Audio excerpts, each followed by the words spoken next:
mengucap syukur. Amin. Silakan duduk Bapak Ibu, Saudara sekalian.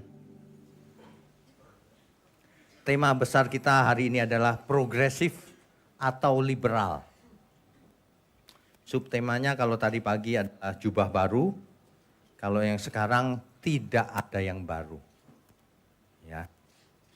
Saudara, hidup itu harus berhati-hati. Dunia yang kelihatannya aman-aman ini sebenarnya tidak aman. Banyak orang tidak punya mata rohani yang tajam. Sehingga semua orang berpikir biasa-biasa saja. Padahal kalau kita mengerti ya, jebakan iblis ada di mana-mana, saudara. Kelihatannya ada suatu ajaran yang berbuat baiklah, saudara. Iya disuruh berbuat baik, tapi selamat gak nanti? Perbuatan baik yang seperti apa yang menyelamatkan? Gak ada. Jadi jangan hanya ujungnya berbuat baik. Baiknya seperti apa? Menurut siapa dulu? Hari-hari ini ada lagi ngetren kata progresif. Progresif itu artinya apa sih sebenarnya? Progresif itu artinya tidak statis. Maksudnya move on, maju, berkembang. Itu maksudnya progresif. Jadi kalau Bapak Ibu dulu belasan tahun yang lalu SD misalnya gitu ya.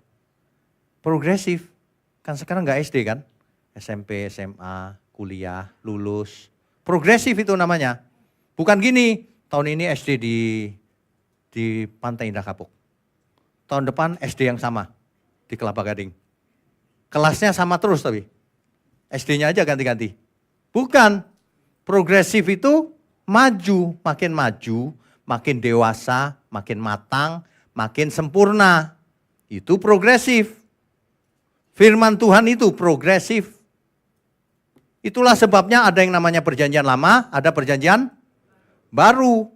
Jadi kalau orang parkir di perjanjian lama terus, dia tidak progresif. Progresif itu sudah sampai kesempurnaan perjanjian baru. Saudara kalau lihat ada orang yang visi misinya perjanjian lama terus dari belasan tahun yang lalu. Itu dia orangnya. Enggak progresif dia. Enggak maju-maju. Dari dulu yang diomongin, angkat dompetmu. Didoain supaya diisi Tuhan duitnya. Dari dulu enggak progresif, matre terus dari dulu. Makin lama makin aneh. Dompet diangkat, air didoain, suruh minum biar pinter. Kau pikir kau dukun apa-apa? Di gereja praktek perdukunan. Aneh. Makin hari makin aneh saya lihat. Ya, progresif, firman Tuhan itu progresif. Dari perjanjian lama menjadi perjanjian baru. Roma 6 ayat 14. Dulu hidup menurut Taurat. Sekarang hidup menurut kasih karunia. Sebab kalau orang tetap hidup menurut Taurat, ia lepas dari kasih Kristus. Jangan ngaku Kristen. Itu progresif. Dulu sunat fisik, kalau tidak disunat binasa di zamannya Abraham. Karena itu hukum yang kekal. Kekal loh tulisannya di Alkitab. Ternyata nggak kekal juga. Kenapa? Progresif. Berkembang, makin sempurna. Dulu sunat fisik, sekarang nggak penting banget sunat fisik. Boleh sunat, boleh untuk kesehatan. Yang penting sunat hati. Buat apa sunat fisik tapi hatinya jahat? Progresif. Banyak orang nggak mengerti progresif. Dulu perjanjian lama hanya bayangan dari keselamatan itu. Sedangkan yang dimaksud keselamatan itu adalah Kristus. Itu bayangan doang. Jangan hidup dalam bayangan. Hiduplah dalam kenyataan wujudnya Kristus. Itu maksudnya progresif itu. Ya, Ibrani 10 ayat 1 itu. Jadi kalau kita perhatikan hukum Tuhan, itu ada yang dibatalkan. Dibatalkan siapa? Ya oleh Tuhan sendiri. Hukum Tuhan ada yang dibatalkan, ada yang disempurnakan. Ada. Contoh yang dibatalkan apa? Dulu berlaku hukum mata ganti mata, gigi ganti gigi. Sekarang berlaku enggak? Enggak, awas kok ya. pakai hukum itu. Nggak boleh ya, sudah tidak berlaku. Dulu kalau berzina dirajam, sekarang boleh nggak? Nggak boleh, batal. Waduh, nggak boleh. Makanya kalau baca Alkitab itu jangan pilih-pilih ayat. Apalagi dari perjanjian lama. Terus nggak mau nerusin. Waduh, nggak mau maju sih. Modus itu pasti. Dulu korban bakaran, sekarang perlu nggak? Nggak perlu. Justru kalau kita ngadain korban bakaran kita binasa loh. Kenapa? Karena menghina Kristus. Yesus mati di kayu salib sekali untuk selamanya. Nggak perlu lagi korban bakaran. Jadi kalau ada orang masih melakukan korban bakaran, dia binasa dia. Menghina Tuhan secara langsung. Ya. Perlu nggak hari raya dirayain lagi? Hari raya perjanjian lama? Nggak perlu. Oh itu untuk Israel. Apa urusannya kita merayakan kita dulu keluar dari Mesir? Emang kau Israel?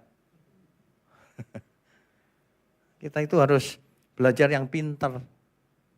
Ya, bukan pintar matematika, pintar ilmu. Bukan, pintar mengerti kehendak Tuhan. Cerdas. Sebab orang yang tidak mengenal Allah, binasa. Hosea 4 ayat 6, umatku binasa. Kenapa? Karena tidak mengenal Allah. Gak ngerti maunya apa Tuhan. Kenapa gak ngerti? Gak mau belajar sih. Karena engkaulah yang menolak pengenalan itu. Hosea 4 ayat 6 dibaca sendiri itu. Jangan merasa udah umat pilihan lalu pasti selamat. Salah itu ajaran itu. Progresif itu makin maju, tapi bukan menyimpang. Kalau menyimpang itu bukan progresif. Itu menyimpang itu. Sesat itu. Makanya yang ngaku Kristen progresif, saya perhatiin, oh enggak progresif. Judulnya doang yang progresif. Dia bilang Alkitab kita bertabrakan ayatnya. Makanya enggak bisa dipakai sebagai patokan. Katanya gitu. Contohnya, kita kan monogami nih. Enggak, Daud poligami. Bodoh sih. Daud itu zaman apa? Sekarang zaman apa? Progresif. Dulu Tuhan enggak apa-apa. Zamannya Daud, zamannya Salomo. Sekarang mau istrinya 1000. Maupun enggak bisa biayain, saudara. Mahal zaman sekarang. Tapi enggak boleh. Sekarang monogami. Jadi progresif itu begitu. Yang lama enggak boleh jadi patokan. Lah kok bilang bertabrakan. Kalau orang enggak ngerti itu begitu. Kalau saya ngomong sih bodoh itu namanya. Alkitab perjanjian lama dipakai patokan, perjanjian baru enggak. Progresif. Gitu loh. Ya. Jangan menghina Tuhan Yesus. Makanya kalau progresif itu harusnya selaras dengan firman Tuhan. Firman kebenaran. Selaras dengan kebenaran. Selaras dengan Alkitab. Itu progresifnya maju di dalam kebenaran. Bukan maju terus miring kemana-mana gitu. Itu bukan progresif namanya, itu menyimpang. Itu namanya menyimpang. Saya cuma heran begini. Banyak orang itu enggak takut loh. Enggak takut Tuhan loh. Bisa menghina Alkitab loh. Alkitab tuh enggak bisa dipakai sebagai aturan untuk menentukan hitam putih katanya. Itu menghina Alkitab loh. Kok enggak takut ya? Suatu hari nanti orang-orang itu akan menyesal. Suatu hari nanti mentari tidak akan ada lagi. Hari itu Tuhan Yesus datang. Hari itu kalau Tuhan Yesus datang. Waduh, semua orang ya. Kita harus peringatin diri kita sendiri. Jangan suka-suka maunya sendiri. Sok pinter dan sebagainya itu. Alkitab aja direndahkan sama dia. Suatu hari nanti kan jadi mentari takkan bersinar lagi. Suasana mencekam, dunia yang semakin gelap. Saudara ya, dunia suatu hari kelam udah terlambat. Hari itu orang yang sok-sokan gitu, lututnya leleh. Semua orang pasti mengaku Yesus Tuhan. Tetapi hari itu terlambat. Terlambat. Hanya orang-orang yang bertobat hari ini. Hanya orang-orang yang hidup dalam kebenaran. Hari itu bukan meleleh. Justru hari itu hari yang membahagiakan. Karena ketika Tuhan Yesus datang.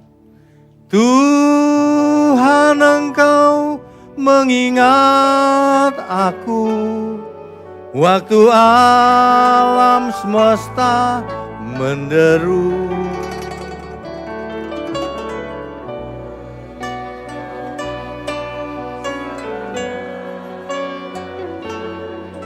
Menjemput orang saleh semua. Harimu yang mulia, ku harap segera tiba.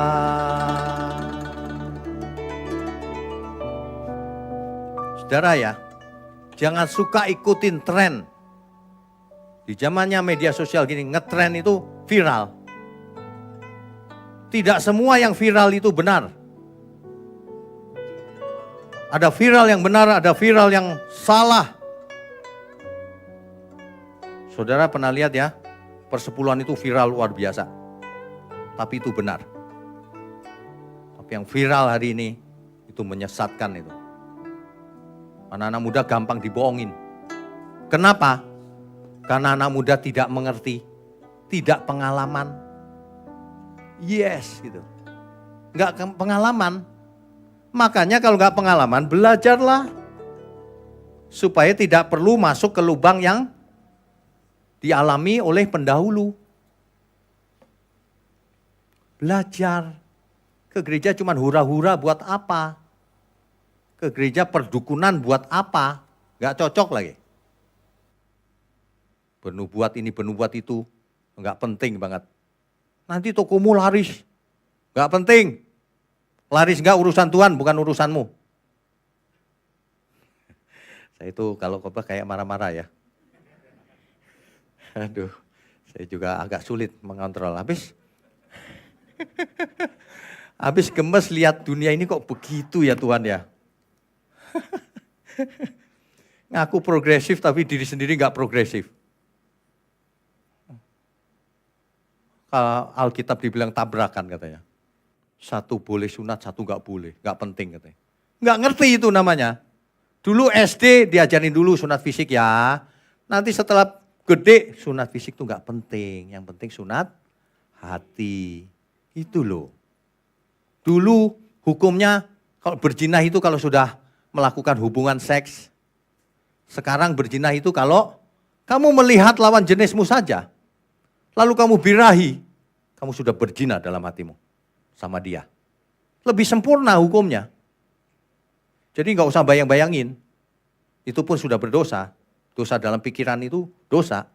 Belum dilakukan loh, baru niat loh. Ya, sudah dosa. Makanya kalau ikut Tuhan harus bersih. Pikirannya, perasaannya, seluruh hidupnya. Kuduslah kamu sebab aku kudus, kan gitu.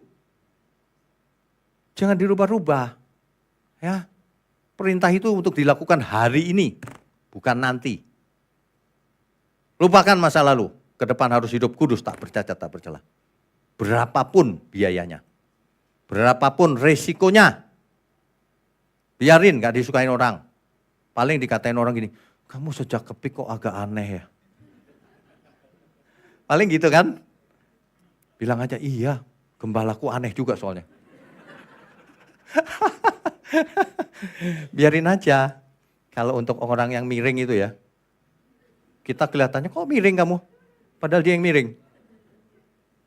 Biarin aja. Karena miring enggak itu patokannya Alkitab. Bukan selera orang, bukan subjektif. Itu yang penting. Ya.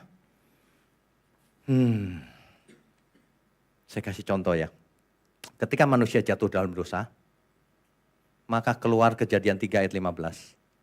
Keturunan perempuan ini akan meremukkan kepala si iblis. Ya kan? Maksudnya nanti akan ada Mesias yang lahir. Itu nubuatan sebenarnya. Nah, tetapi sebelum sang Mesias itu datang, Israel keluar dari Mesir. Dibawa ke Gunung Sinai. Diberi hukum Taurat. Sementara menunggu Mesias datang. Jadi progresif. Janji yang pertama ini gak bisa dibatalkan hukum Taurat. Di Alkitab ada tuh. Gak bisa karena janji itu tentang Mesias. Jadi janji ini progresif. Oh, Israel dikasih Taurat hanya untuk Israel. Hanya sementara menunggu sang Mesias datang. Nah, begitu Mesias datang, jelas Taurat batal dengan seluruh peraturan, seluruh segala peraturannya batal. Efesus 2 ayat 15. Kan begitu. Banyak orang yang ngotot dulu, enggak bisa firman Tuhan kok dibatalkan. Lu yang membatalkan Tuhan Yesus kok kamu ngotot?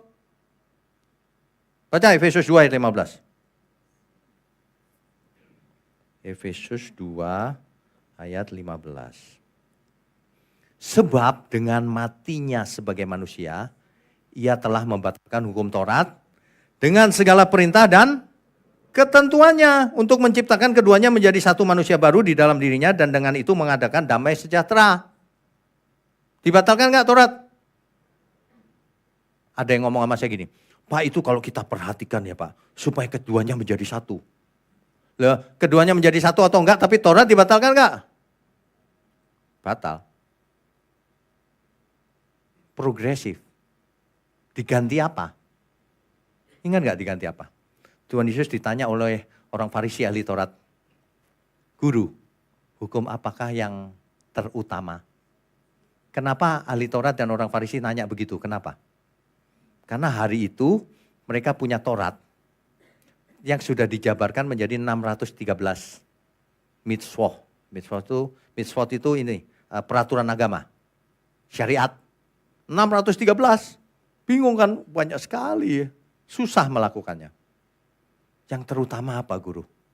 Dijawab sama Tuhan Yesus. Kasihlah Tuhan Allahmu dengan segenap hatimu. Dengan berapa? Segenap. Berapa persen? 100. Bukan persepuluhan. Kasihlah Tuhan dengan persepuluhan. Gak ada. Gak ada itu. Ada yang ngarang-ngarang di luar sana. Barang siapa tidak memberi persepuluhan, dia tidak ke surga. Ngarang kau. Duit sih pikiranmu itu. Enggak bertobat kok binasa kau nanti. Jemaat diakalin terus. Kalau gereja butuh dana, ya. Tetapi bukan dengan hukum Taurat. Kalau memberi jangan pakai hukum Taurat. Hukum Taurat sudah dibatalkan. Kalau mendukung pekerjaan Tuhan dengan tulus saja. Hukum Taurat sering disalahgunakan juga untuk menghukum orang lain. Sering. Makanya ada yang gak bayar persepuluhan gak berani ke gereja. Kenapa? Aku belum bayar 3 bulan. 3 bulan kan 3 kali sekian. Loh kok kayak iuran? Padahal 10% dari yang ada kan? 10% dari gak ada 0 dong. Bisa matematika gak sih lu?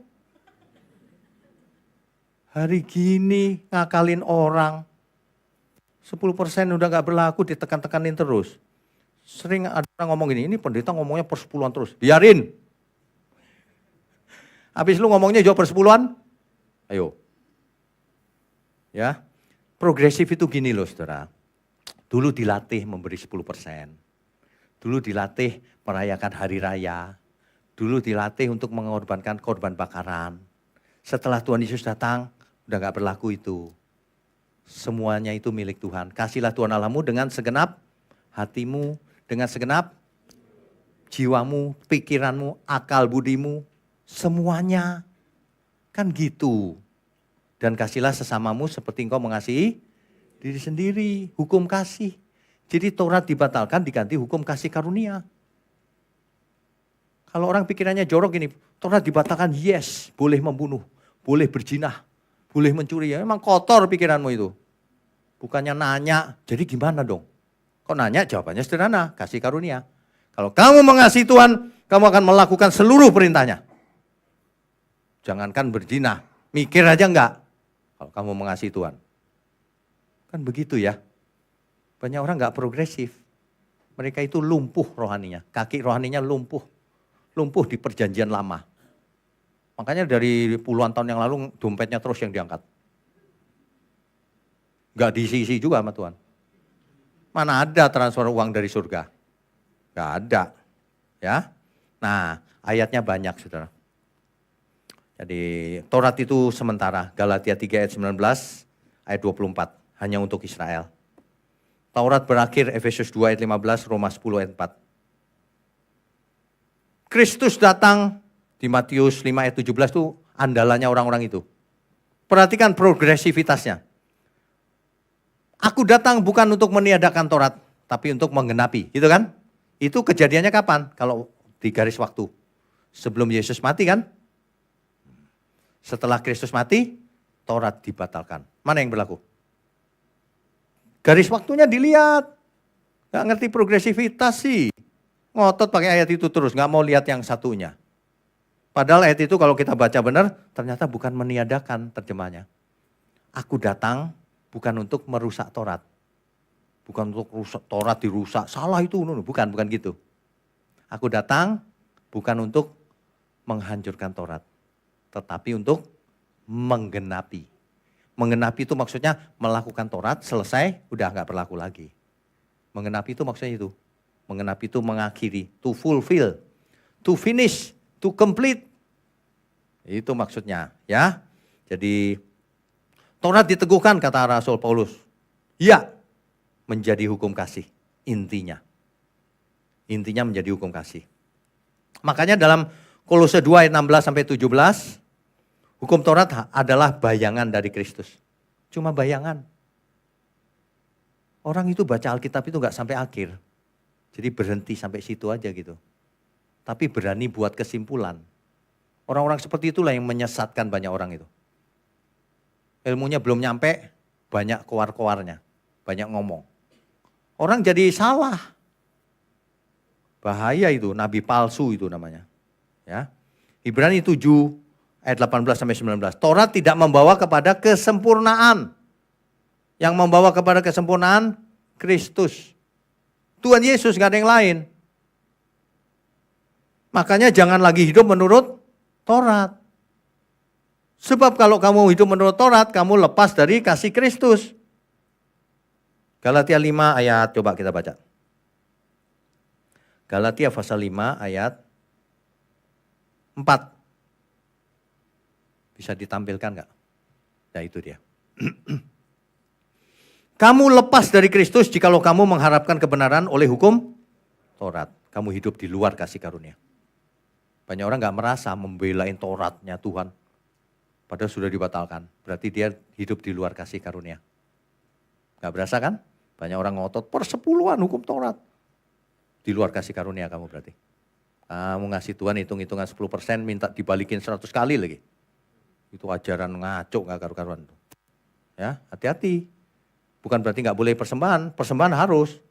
Siapa yang mendukung pekerjaan Tuhan kalau bukan jemaat? Tapi harus dengan benar, sikap hati yang benar, dengan pengertian, dengan rela. Bukan pakai sistem Taurat, bukan. Berapapun ya gak apa-apa. Gak ada juga gak ngasih juga tidak apa-apa. Tapi kalau ada banyak, harus ngasih. Kalau enggak, binasa loh. Itu artinya pelit. Ya. Bahkan saya ngomong gini, kalau curiga saya cari duit gitu ya. Ya udah jangan dikasih sini. Kasih aja gereja mana yang kau suka. Tapi dengerin khotbahnya di sini. Nah, ada nggak yang gitu? Gak ada. Orang lain ngomongnya gini, kalau kau makan di sini ya makan bayarnya di sini. Emang warung Padang apa? Emang gereja warung? Kalian boleh dengar firman di sini persepuluhannya ke lain tempat. Enggak masalah. Yang penting Tuhan berkenan. Amin ya. Nah, kita beri kemuliaan untuk Tuhan.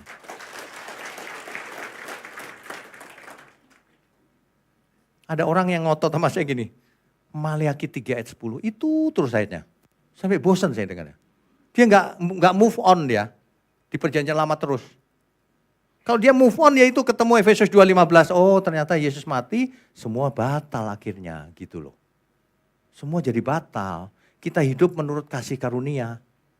segenap hidupku untuk Tuhan, segenap hidupku untuk jadi berkat bagi sesama. Mantap. Jadi tidak hidup dalam syariat Taurat. Enggak hidup takut ini, takut itu. Enggak. Apa aja lakukan tapi untuk memuliakan Tuhan. 1 Korintus 10 ayat 31. Apa yang kau makan, minum, apapun lakukan untuk Tuhan. Enggak ada yang lain. Itu aja. Jadi itu soal progresivitas ya. Jadi sebenarnya firman Tuhan memang progresif. Dari perjanjian lama ke perjanjian baru. Puncaknya ada di Tuhan Yesus. Setelah itu nggak boleh progresif lagi. Kalau progresifnya menyimpang ke kiri itu bukan progresif. Itu tersesat. Beda. Itu liberal namanya. Suka-suka sendiri. Makanya sebenarnya tidak ada yang baru, saudara. Modusnya si iblis itu dari dulu sama. Dari Taman Eden sampai sekarang itu sama. Di Eden ingat gak? Jangan kau makan buah itu, nanti kamu mati. Itu firman Tuhan bukan? Itu firman Tuhan.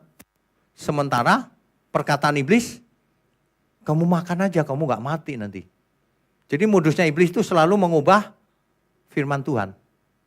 Dirubah atau dirubah sedikit-sedikit atau dikurangi atau ditambahi. Sampai sekarang.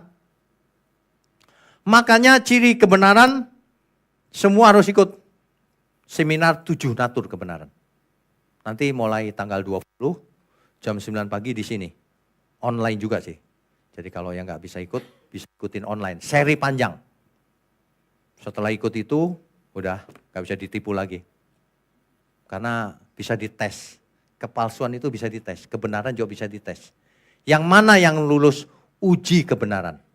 Pakai 7 natur kebenaran. Kebenaran yang benar-benar, itu adalah kehendak Tuhan.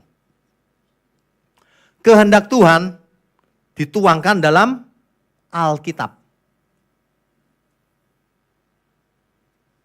Saya tidak mau terjebak dalam polemik, apakah Alkitab firman Tuhan? Ataukah Alkitab itu berisi firman Tuhan? Kalimat dirubah-rubah gitu, saya nggak mau ikutan, terserah lu. Pokoknya Alkitab ini kebenaran. Alkitab disebut firman kebenaran. Saya pakai kata teks aslinya aja, firman kebenaran. Gak ada yang berani nyalain. Tapi berisi firman Tuhan atau memang firman Tuhan? Lu jawab sendiri. Pokoknya Alkitab itu firman kebenaran. Makanya sumber kebenaran yang nomor 1 Alkitab. Nah, kembali di Eden. Modusnya iblis hari ini sama. Dia tahu Alkitab itu penjaga kebenaran. Sebab kalau gak ada Alkitab setiap orang subjektif, Pak. Enggak, menurutku gini, enggak, menurut itu gini. Enggak bisa diverifikasi. Verifikasi satu-satunya Alkitab. Makanya ada istilah ineransi Alkitab. Ineransi Alkitab. Kalau orang tidak percaya ineransi, tidak percaya bahwa Alkitab tidak bisa salah, itu cirinya orang yang enggak benar. Ada orang yang ngomong Alkitab bisa salah. Alkitab tidak bisa salah, saya bilang. Tunjukkan salahnya ke saya. Mana? Sebaliknya kalau orang tanya, Alkitab ada salah, tunjukin ke saya. Salahnya mana? Ada yang bisa tunjukin? Alkitab tidak pernah salah. Jadi di situ udah ketahuan tuh modus awalnya. Alkitab direndahkan. Di YouTube ada tuh. Suatu gereja yang ngeluarin lagu. Lagunya udah diterjemahin dalam bahasa Indonesia. Intinya pesannya gini. Alkitab menghalangi kita mengerti Tuhan. Loh, kok dibalik? Alkitab menyebabkan kita tidak mengenal Roh Kudus. Alkitab jadi penghalang, Pak. Itu pasti dari setan itu. Pasti. Karena Alkitab penjaga kebenaran, firman Tuhan yang tertulis, yang gak bisa dikutak-kutik, gak bisa dirubah-rubah lagi. Jadi kalau Alkitab direndahkan, nah itu dia cirinya. Ya. Hari ini yang lagi beredar viral, sama merendahkan Alkitab. Alkitab itu gak bisa dipakai sebagai patokan hitam putih. Tuh. Sebab ditulis oleh manusia. Begitu alasannya. Itu dia. Makanya kenapa Alkitab kok diserang? Kenapa? Karena begitu Alkitab itu bukan yang paling atas, maka saya bebas improvisasi. Ngomong apa aja bebas. Gak sesuai gak apa-apa, wong itu cuma suplemen. Nangkap? Si iblis itu begitu. Makanya orang yang melawan Alkitab pasti dari setan dia. Saya mengerti, mungkin individu pribadinya nggak jahat. Mungkin bermaksud mencari Tuhan juga. Tapi ditipu oleh si ular itu. Dia pikir dia dekat Tuhan. Padahal melawan Alkitab. Sebab Tuhan tidak mungkin melawan firman-Nya sendiri. Ya, itulah sebabnya kalau dalam kita belajar baca Alkitab itu ada yang namanya hermeneutik. Hermeneutik itu menafsir, artinya apa sih Alkitab ini gitu, hermeneutik. Makanya ada beberapa lagi cirinya begini, saudara kalau ke gereja jangan pakai otak ya. Kalau nggak pakai otak pakai apa? Pakai dengkul. Kalau ada yang ngomong begitu, kalau ke gereja jangan pakai otak. Itu modus. Kenapa? Karena kalau orang sudah nggak pakai otak, gampang ditipu. Percaya saja. Aku mendengar suara Tuhan. Bohong dia. Sebab mendengar suara Tuhan nggak mungkin berlawanan dengan Alkitab. Tidak mungkin. Tidak mungkin. Ya. Nah, 7 natur kebenaran itu nanti akan lengkap tuh. Jadi semacam 7 natur kebenaran itu seperti saringan itu loh, saudara. Saringan itu apa ya? Filter. Pernah lihat nggak? Ada satu tabung, terus ada lapisan pasirnya, ada bataknya, ada apanya. Filter. Jadi yang keruh itu keluarnya jadi bening kan? Nah, 7 natur kebenaran itu seperti filter. Informasi yang masuk disaring 1, 2, 3, 4. Lolos nggak dia kebenaran? Kalau nggak lolos dia berarti palsu. Cuma sebagian benar. Sebab sebagian benar itu belum tentu benar. Seperti gini contohnya. Saya tunjukin seseorang, misalnya saya aja deh. Saya tunjukin seseorang ruangan A. Masuk ruangan sana. Di sana tidak ada ular. Saya nggak bohong. Tapi saya nggak ngomong, di sana ada singa. Orang masuk, bablas, habis. Nanti kalau dia nyala-nyalain, kan aku bilang nggak ada ular. Itu, licik iblis itu begitu. Ya, dari buahnya kita akan tahu. Dari buahnya, saudara. Makanya selain Alkitab, dengan cara hermeneutik yang benar, yang jujur, maka kita belajar juga pengenalan akan Tuhan lewat aplikasi sehari-hari. Etika, bagaimana kita beretika surgawi. Orang yang secara dunia aja nggak beretika, jangan harap beretika surgawi.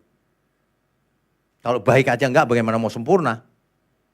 Etika itu penting. Iman tanpa etika itu iman kosong, mati, binasa. Omong kosong itu iman yang cuma, yang penting percaya dengan mulut Pak, mengaku. Omong kosong itu. Iman itu ditunjukkan dengan etika, bagaimana kita hidup. Bagaimana kita memandang lawan jenis. Kelihatan, tanya ibu-ibu.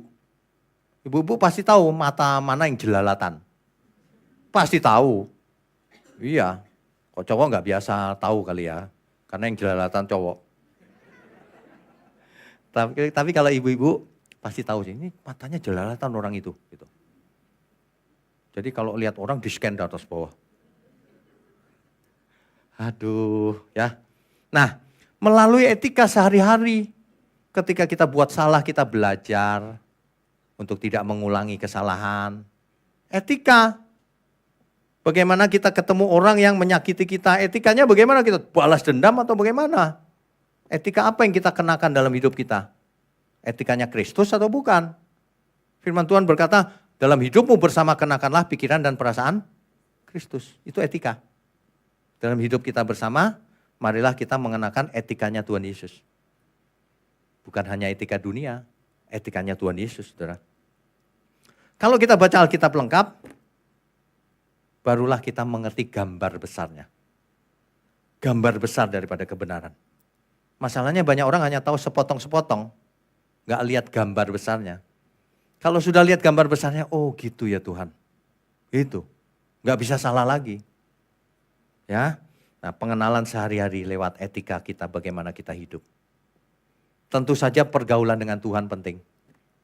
Nah pergaulan dengan Tuhan gak bisa diajarkan, kita sendiri yang mesti cari Tuhan. Tapi dimulai dengan firman yang benar, Alkitab, hidup yang benar. Nah nanti baru kita bisa hidup bersama Tuhan.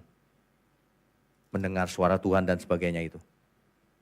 Bagaimana kita hidup real, mengalami mujizat, mengalami macam-macam. Tapi kalau orang nggak ngerti firman aja salah, nggak bakalan ngalamin. Itu ngalamin itu halusinasinya dia itu. Atau kalau enggak dia bohong. Dia lagi promo dirinya sendiri biar dipikir sakti gitu. Padahal bohong itu. Ya, hati-hati ya saudara ya. Saya kalau ngomong memang ceplos-ceplos gini saudara. Kalau orang udah kenal sih udah tahu lah ya. Tapi kalau orang nggak kenal di YouTube, ini gila ya pendeta ini ya. Ngomongnya dari tadi marah-marah terus. Nyerang kiri kanan katanya. Wah. Kita perlu ekstra hati-hati dengan fenomena. Jangan kalau ada sesuatu yang ngetren lalu diikuti, dipikir benar. Enggak. Kebenaran tidak tergantung dari tren. Kadang-kadang malah dianggap kuno Pak, kebenaran itu. Iya dianggap kuno. Nah modus iblis, enggak ada yang baru dari dulu. Dia cuma berusaha agar manusia dimasukin suatu ajaran yang salah. Suatu pengertian yang salah, itu aja. Caranya macam-macam. Antara lain yaitu Alkitab dikurangi otoritasnya.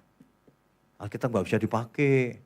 Kalau itu orang, iya setuju, maka berikutnya dia ngomong sembarangan udah gak masalah karena gak sesuai Alkitab. Itu disitulah kita mesti modusnya itu. Jadi kalau kita beli obat ya, obat itu ada namanya ingredient. Ingredient itu bahan-bahan. Dibuat dari bahan apa aja kan. Saudara mau gak beli suatu produk, tulisannya ingredientnya gini. Gula, garam, dan lain-lain. Mau gak? Dalam fakta hidup begitu. Saya lihat di supermarket ya. Garam, gula, dan lain-lain. Dan lain-lain. Enak aja dan lain-lain. Mesti ditulis ingredient itu lengkap. Kalau pabrik yang bagus gitu. Kalau yang nggak bagus ya itu. Dan lain-lain. Sesukamu aja deh. Gitu. Aduh. Nah ini si modusnya iblis ini ingredientnya jelas dari dulu. Jelas banget. Satu. Ingredientnya itu Alkitab diturunkan dari tahtanya. Otoritasnya dikurangi. Ya Alkitab bolehlah sebagai tambahan gitu. Yang utama bukan Alkitab. Hati-hati itu. Itu modus itu. Ya. Penjaga satu-satunya kebenaran diturunin. Nah udah. Itu mulainya dari situ. Ingredient kedua. Postmodern filsafat. Filsafatnya postmodern masuk. Jadi saudara, kebenaran itu bagaimana menurut kamu? Menurutku apa? Ya udah benar. Menurutku B benar juga. Nah itu filsafat posmo itu. Jadi tiap orang punya kebenarannya sendiri-sendiri. Jadi kebenaran sangat subjektif. Terserah aku. Kamu punya kebenaran itu terserah situ. Itu semangat posmo namanya. Roh postmodern. Hati-hati. Itu ingredientnya tuh. Kalau nggak percaya cek aja nanti. Kata-katanya itu yang lagi ngetren tuh. Itu posmo itu masuk. Oh terserah kita ternyata. Gitu. Kebenaran. Salah. Jadi ingredientnya satu Alkitab diturunkan, kedua posmo. Ketiga, logika dimasukin ke dalamnya. Logika nggak salah. Tapi kalau Alkitab ada di bawah logika, nah itu pasti salah. Pasti salah. Alkitab harus di atasnya logika. Tempatnya. Pakai logika sendiri gitu. Misalnya Tuhan itu nggak mungkin jahat. Ya. Semua orang pasti masuk surga, Tuhan gak jahat kok. Masa Tuhan ciptakan neraka buat manusia? Kan gak mungkin tuh, nah itu logika sendiri tuh. Padahal Alkitab mencatat, Tuhan tidak pernah jahat. Bukan berarti manusia gak binasa, manusianya lah yang jahat. Makanya bisa binasa. Nah itu pakai pikirannya seolah-olah benar. Gak mungkin lah Tuhan hukum kau, gak mungkin, dia sangat pengasih. Kamu hari malam minggu boleh, dugem dan sebagainya boleh. Nanti malam minggu tuh, nanti hari minggunya pakai pakaian putih-putih di gereja ya. Duduk manis, minta ampun, pasti diampuni. Kan benar kan logikanya, seolah-olah.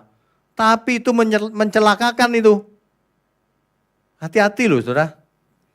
Bahan-bahan campuran dari iblis itu. Satu lagi, pakai ilmu pengetahuan. Menurut ilmu pengetahuan gitu. Ngomongnya sih menurut sains. Padahal bukan sains yang dia katakan tuh. Bukan. Itu pseudo-science. Pseudo-science, bukan benar-benar sains. Ada lagi black science, sains hitam. Kayaknya memang benar, kayaknya, padahal bukan. Ya, contoh sederhana. Hari ini banyak orang percaya evolusi kan?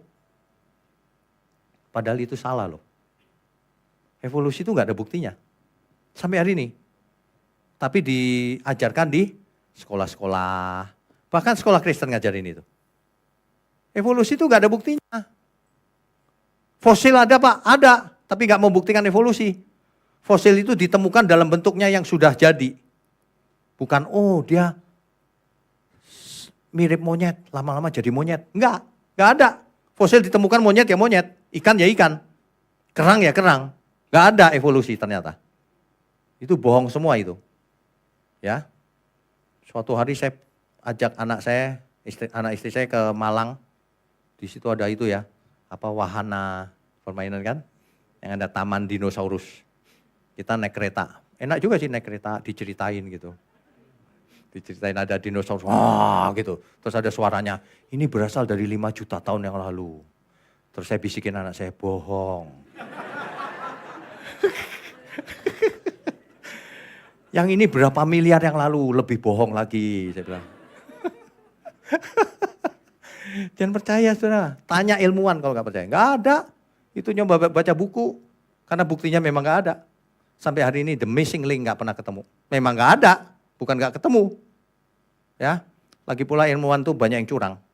Dia nemu tulang di sini, nemu tulang di kejauhan sana, nemu tulang di sono, direkonstruksi jadi apa? Kan kalau rekonstruksi itu di tempat yang sama dong. Masa terpencar-pencar, terus dijadiin satu jadi binatang yang gitu. Itu kan imajinasi si artis. Itu kan dari tulang itu direkonstruksi ada artis yang gambar. Gini aja gimana? Wah seru juga ini ya. Kalau buat film Hollywood boleh nih. Nah, kayak gitu modelnya. Sebab kalau kita kejar nggak ada buktinya Pak. Jangan percaya sembarangan hari ini. Apalagi soal kebenaran. Kalau cuma dinosaurus biarin aja lah. Meskipun itu bohong. Tapi kalau soal kebenaran jangan pernah salah. Apalagi ikut tren ya. Jadi ingredientnya udah tahu ya, bahan-bahannya ya. Kalau Alkitab dikurangi, kayaknya bisa benar bisa salah. Itu dia racunnya. Yang kedua, pengalaman pribadi dijadikan kebenaran. Menurutku begini, setan tuh takut garam. Waktu itu aku tabur garam kok dia lari ya. Nah, itu pengalaman pribadi itu. Gak bisa dipakai sebagai aturan, sebagai ajaran yang benar. Yang ketiga posmo ya. Setiap orang bisa kebenarannya sendiri-sendiri. Oh enggak, kebenaran objektif. Benar ya benar, salah ya salah. Ya. Sains dipakai tapi pseudo science. Nah, kalau itu sudah dipakai, barulah improvisasi dia. Ngomong apa aja udah, jadi pengarang udah dia. Ngomongnya sembarangan. Itu sangat menyesatkan banyak orang hari ini. Hari ini ditambah dengan media sosial yang gencar ya. Jadi setiap hari lihat media sosial, beritanya belum tentu benar semua kan, belum tentu. Makanya Bapak Ibu, jangan suka dengerin yang gak jelas channelnya. Yang jelas saja, ya kan? Yang jelas contohnya, GSKIP. Wah ini lagi promo nih, emang. Loh promo untuk kebaikan kan boleh dong, ya kan. Oh, promo kejahatan aja boleh, masa promo kebaikan gak boleh. Bapak Ibu ya, manusia hidup itu bukan dari roti saja kata firman Tuhan. Kenapa? Kalau roti karbohidrat cuma yang hidup tubuhnya doang. Tapi dari setiap firman yang keluar dari mulut Allah, Matius 4 ayat 4. Supaya jiwa dan roh kita hidup. Supaya nanti hidup kekal. Itulah yang diketahui sama si iblis. Itulah yang akan disabotase. Makanan jiwa. Kalau makanan fisik gak disabotase.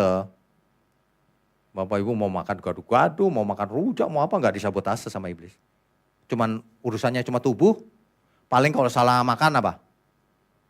Diare. Gitu doang, nggak membinasakan. Tapi kalau makanan jiwa dan roh, nah itu disabotase sama iblis. Supaya manusianya pengertiannya begini, makin lama makin gini. Miring, tapi merasa benar. Itu bahaya. Ya, membinasakan. Jangan pernah ya alasan, tapi aku nggak ngerti Pak, aku pikir benar. Nggak bisa alasan. Yang binasa itu nabi palsu dan pengikutnya semua. Itu sebabnya jangan pernah mengaminkan sesuatu yang tidak kita mengerti. Diperiksa dulu di Alkitab.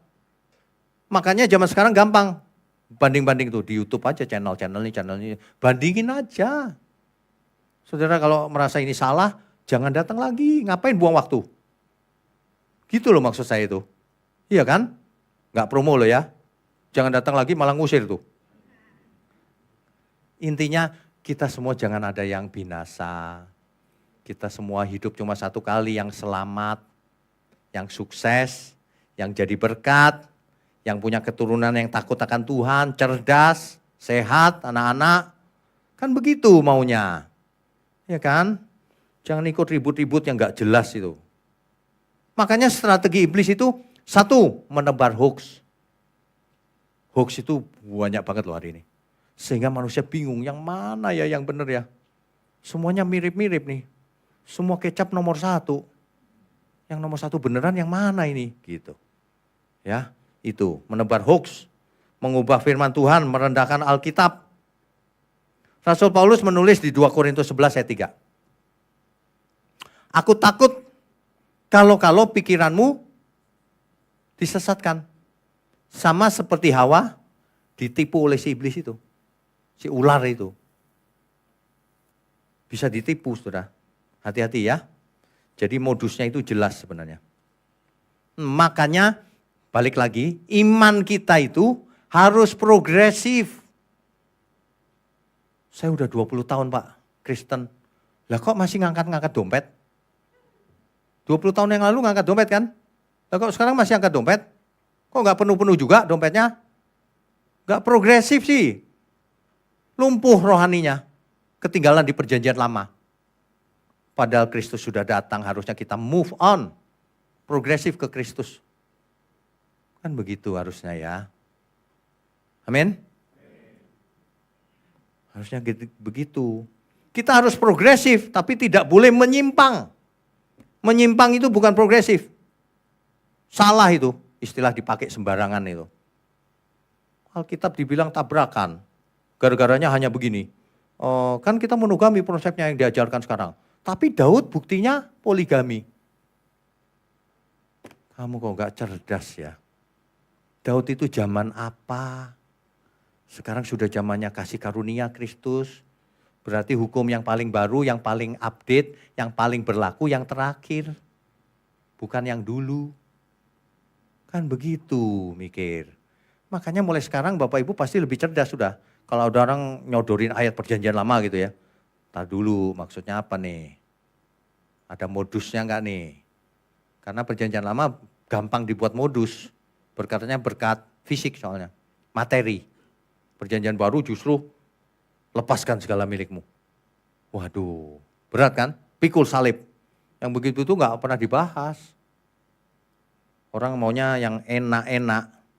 Ya, saya ingatkan sekali lagi ya, 7 natur kebenaran. Bapak Ibu nanti daftar di bawah. Kalau yang nggak sempat daftar, ya nggak apa-apa. Tapi sebaiknya daftar. Supaya kita bisa hitung konsumsi yang harus kita sediakan berapa, ya kan? Kalau enggak ya nggak cukup ya minta maaf nanti. Bapak Ibu datang kan untuk dapat 7 natur kebenaran, bukan mau dapat roti. Nanti kalau ada yang marah-marah soal kurang makan ya, bacain ayat ini. Karena manusia hidup bukan dari roti saja. Kan gitu. Oh iya ya gak jadi marah dia nanti. Kadang-kadang marah hanya hal-hal kecil ya. Keselamatan di luar Yesus ada apa enggak? Gak ada, mana ada. Kalau Yesus gak mati di kayu salib, ada yang bisa selamat gak? Gak ada. Gak bakalan ada. Tapi keselamatan di luar Kristen ada gak? Ada yang bilang ada, ada yang bilang enggak. Siapa yang bilang enggak ada? Saya pikir bilang ada. Tapi banyak orang mengangkat enggak dua-duanya. Ada orang ngotot sama saya, enggak bisa Pak di luar Kristen selamat. Loh, saya mau nanya, Abraham agamanya apa? Kristen. Lah iya, Abraham selamat enggak? Lah kalau Abraham enggak selamat apalagi kita. Dia bapak orang beriman. Makanya jangan kaku jadi orang, progresif. Ya. Abraham, Ishak, Yakub, dan lain-lain. Selamat enggak? Selamat. Ya, tapi di luar Yesus enggak ada selamat. Di luar Kristus tidak ada keselamatan. Itu maksudnya. Jangan dibuat gampang, oh semua orang nanti selamat tuh, kayak murahan gitu keselamatan. Enggak juga, enggak begitu. Ya. Jadi kalau kita hari ini menghadapi tren ini, tren itu, enggak penting. Yang penting cuma dua. Kristen sejati yang benar atau yang enggak, gitu aja. Sebab yang lain itu boleh pakai baju macam-macam, merek macam-macam. Tapi ingredientnya sama. Bahannya di dalam itu sama. Ya, mengandung racunnya itu sama. Salah satunya Alkitab direndahkan. Alkitab nggak bisa dipakai sebagai patokan, itu salah satunya. Udah kelihatan, udah ketangkep. Dalam berapa detik saya dengar langsung ketangkep ingredientnya itu, bahannya itu. Nah itu maksudnya. Jadi jangan sampai kita termakan isu ini, itu, ini jadi bingung. Gak usah didengerin, gak perlu dengar. Ngomong sembarangan gitu gak usah didengar. Ya, kalau kita mengerti kebenaran, maka kita harus progresif. Kalau dulu waktu pertama belajar, pertama bertobat, aku mau ke gereja nih, supaya tokoku laris. Oke kata Tuhan, gak apa-apa orang baru bertobat gak apa-apa dong. Gak apa-apa. Berapa lama kemudian, aku mau puasa supaya enteng jodoh. Ya oke lah kata Tuhan, oke. Berapa lama, 10 tahun kemudian masih begitu. Gak progresif namanya. Ibarat anak ya, masih baby. Kita gendong, dia ngompol. Saya masih ingat tuh anak saya masih kecil ngompol gitu ya. Kira-kira saya marah-marah gak? Awas lu ya ngompol. Marah-marah gak?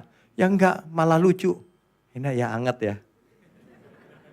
Enak, beneran malah kita enak ya anget, bukan gini, bukan gitu. Enak ya anget ya, gitu. Begitu agak gede gitu ya, masih lucu kan? Begitu gedean dikit sekarang segini. Gendong ngompol, kira-kira gimana? Itu bukan ngompol namanya, itu pipis. Udah gede ngompol banting. Harus disentil. Kamu ya nggak progresif. Nanti anak kecil apa sih Pak progresif? Harus belajar, makin hari makin dewasa, makin bener, bukan menyimpang tapi ya. Banyak di luar sana itu menyimpang, bukan progresif itu saya bilang, itu menyimpang. Ya, kalau kita makin dewasa, makin mengerti kehendak Tuhan, makin pengalaman makin banyak, jatuh bangun dulu buat salah. Kan mestinya sekarang makin tidak mau mengulang kesalahan yang sama. Makin tidak salah, kan gitu. Lama-lama tidak bisa buat salah lagi. Lama-lama tidak doyan dosa, kan gitu. Setelah latihan sekian lama mestinya semuanya jadi otomatis. Kita harus sadar kita punya Bapa di surga. Kita harus sadar setiap kali kita melakukan sesuatu itu untuk meninggikan namanya. Jangan sampai orang lihat, dia kok begitu ya? Bapaknya siapa itu? Oh, Bapak di surga kena. Katanya Kristen, tapi ngomongnya mulutnya jorok. Suka ngomongin orang lagi. Oh siapa itu bapaknya? Waduh, Bapak di surga langsung. Malaikat langsung, gak tahu tuh siapa tuh. Atau bukan anakku itu. Habis begitu. Kita itu, udah sekarang jangan aneh-aneh ya. Kita itu beruntung loh, gereja belum terlalu besar. Jadi bisa jadi seperti keluarga dekat gitu, enak. Saya juga berharap suatu hari kalau makin membesar pun akan jadi tetap keluarga. Jangan berubah. Ya, ke gereja jangan seperti nonton bioskop. Selesai, amin, lari. sedikitlah bincang-bincang, saling mengenal satu sama lain ya. Ini kan mau kita besarkan nih, dinding belakang ini akan mundur 5 meter. Ya, ini dibongkar, mungkin berapa hari ini sudah ada kabar kali. Terus apa lagi, itu tim multimedia akan minggir ke balkon situ. Jadi diharapkan Anda nambah 150 kursi lagi tuh. Ya, jadi Bapak Ibu dimanapun berada, kalau mau mendukung boleh, kalau tidak juga tidak apa-apa ya. Kita biasa aja gitu sebagai keluarga. Enggak usah kalau nggak ada duit minder, kalau ada duit sombong, itu dua-duanya sombong itu. Orang minder itu sombong sebenarnya. Dia nggak terima dirinya seperti itu. Kok saya biasa aja, biarin aja. Kalau dekat orang saya lihat jamnya, jamnya MM-an lu. Jam saya. Nggak penting. Nggak penting. Saya mau tanya nih, ibu-ibu. Kalau ibu-ibu bawa tas Hermes sama tas kresek, yang mana yang nilai diri lebih tinggi? Sebenarnya sama dong sebenarnya. Sama nilainya bukan pada tasnya kan? Nilainya pada manusianya. Hari ini banyak orang dimasukin ajaran yang salah. Kalau bawa tas Hermes, wah mantap jalannya. Kok tas kresek? Sembunyi-sembunyi. Ini apa ya? Aduh. Hari ini, mulai sekarang, Bapak Ibu kalau dalam keadaan apapun, mau sakit, mau sehat, tetap semangat. Amin. Saya sebenarnya lagi sakit, tapi semangat. Gak tahu ya kalau lagi khotbah sembuh tiba-tiba. Ya loh, badan saya sakit semua tadi pagi. Sakit semua. Terus itu loh meriang. Meriang itu panas dingin gitu ya. Sebenarnya gitu. Tapi begitu sampai mimbar sini sembuh. Mujizat juga itu. Ya. Oke, jangan pernah kembali lagi. Kita progresif sudah sampai di sini. Jangan miring ke kiri ke kanan lagi. Dan jangan balik mundur lagi. Maju terus ke depan. Tanggalkan beban dan dosa. Gak doyan aku dosa. Gitu. Berapapun resikonya. Apapun resikonya. Kita harus bayar harga, saudara. Kalau enggak bisa jadi murid Tuhan Yesus. Enggak bisa. Ya. Kita mesti menyadari sesadar-sadarnya. Kita punya Bapa yang di surga. Bapa kami yang di surga. Tadi lagunya bagus ya, Mandarin ya. Sampai itu lagu saya kok begitu. Diterjemahin Mandarin.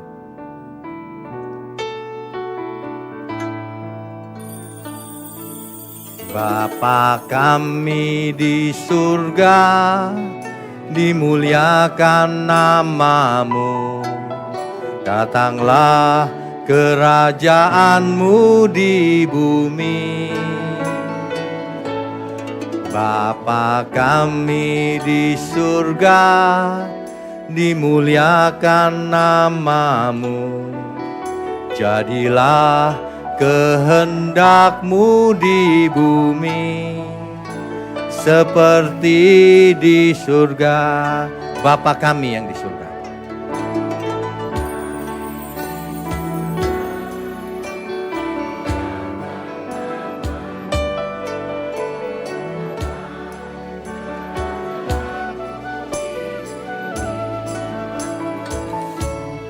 Bapa kami di surga, dimuliakan namamu. Kehendakmu di bumi seperti di surga. Demikianlah hidupku dalam tanganmu, memuliakan namamu Tuhan. Demikianlah hidupku dalam kasih-Mu, meninggikan namamu Tuhan.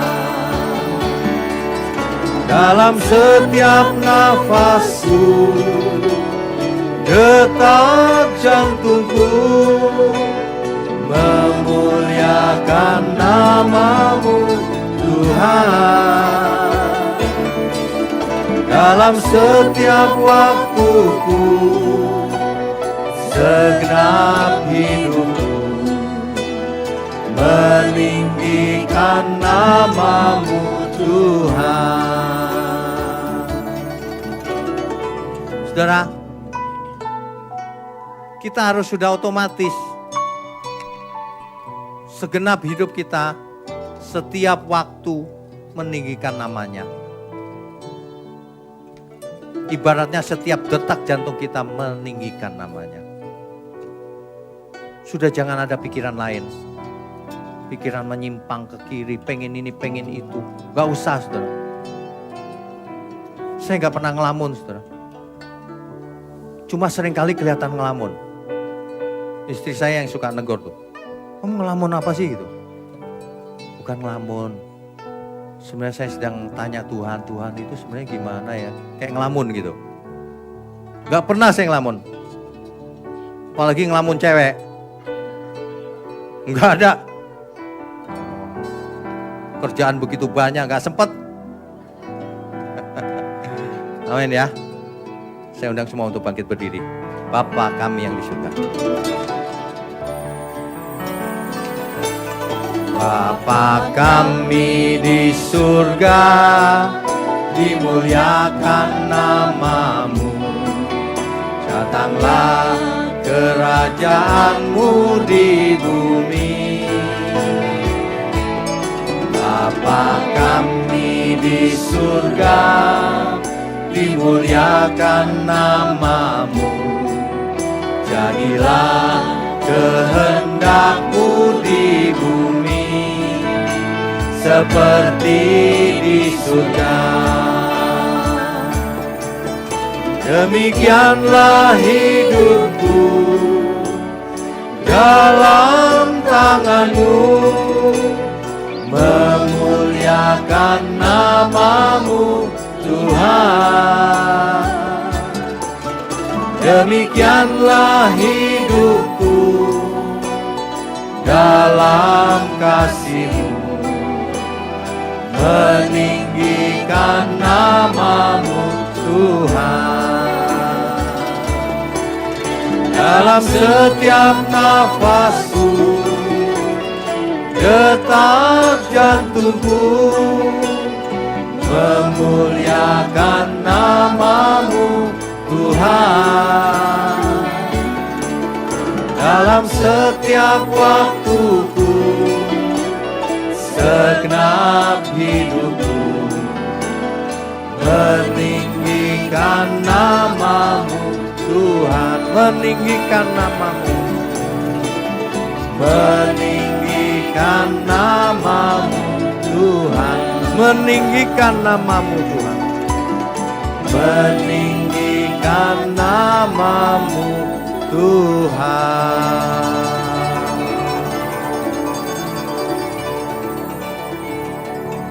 Bapa kami yang di surga, kami mengucap syukur memiliki Bapa seperti Engkau. Terima kasih untuk firman kebenaran, sehingga kami tidak mudah terumbang-ambing dengan berbagai pengajaran. Tidak terseret oleh tren yang ada. Terima kasih untuk gereja-Mu di tempat ini. Engkau berkati Tuhan, Engkau lindungi luar biasa. Juga seluruh pelayan Tuhan yang melayani Tuhan. Berkati seluruh keluarganya juga, agar mereka boleh melayani Tuhan seumur hidupnya, bahkan sampai selama-lamanya, di langit yang baru dan bumi yang baru. Terima kasih juga untuk seluruh umat Tuhan dimanapun berada. Terima kasih untuk umat Tuhan yang di tempat ini, menjadi keluarga besar di gereja GSKI Rehoboth, Pantai Indah Kapuk. Terima kasih Tuhan. Sekarang kami mau angkat tangan kami tinggi-tinggi, mohon curahkan berkat-Mu atas kami semua.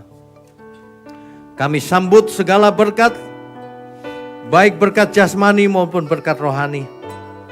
Sehat, umur panjang, cerdas, mengerti kehendak Tuhan turun atas kita semua. Dalam nama Bapa, Putra, dan Roh Kudus. Haleluya. Semua yang percaya katakan Amin. amin. Amin. Silakan duduk Bapak Ibu Ya, Saudara. ibadah kita sudah selesai. Keluarga besar GSKI Peak. Sampai jumpa minggu depan. Saudara sekalian, bicara soal kebenaran, setiap orang merasa benar. Makanya semua kecap dinomor satukan. Ada orang yang mengatakan saya paling benar, ini paling benar, itu paling benar. Mana sebenarnya yang paling benar? Oleh sebab itu, hadiri seminar 7 natur kebenaran dan aplikasinya. Seminar ini wajib dihadiri oleh para teolog, apologet, pengkhotbah, bahkan oleh para jemaat sendiri. Agar kita bisa membedakan manakah yang benar, manakah yang salah. Inilah alat uji kebenaran yang sangat objektif dan alkitabiah. Pastikan saudara ikut. Dan ajak seluruh saudara dan sahabat-sahabat. Bapak-bapak dan ibu-ibu yang terkasih dimanapun berada, yuk kita belajar pelajaran Alkitab bersama secara online. Setiap hari Rabu jam 7 malam bersama pendeta Bapak Wignio Tanto. Secara online, bisa melalui Zoom. Tetapi kita harus mendaftarkan dulu ke nomor berikut ini. Selamat bergabung dan Tuhan Yesus memberkati.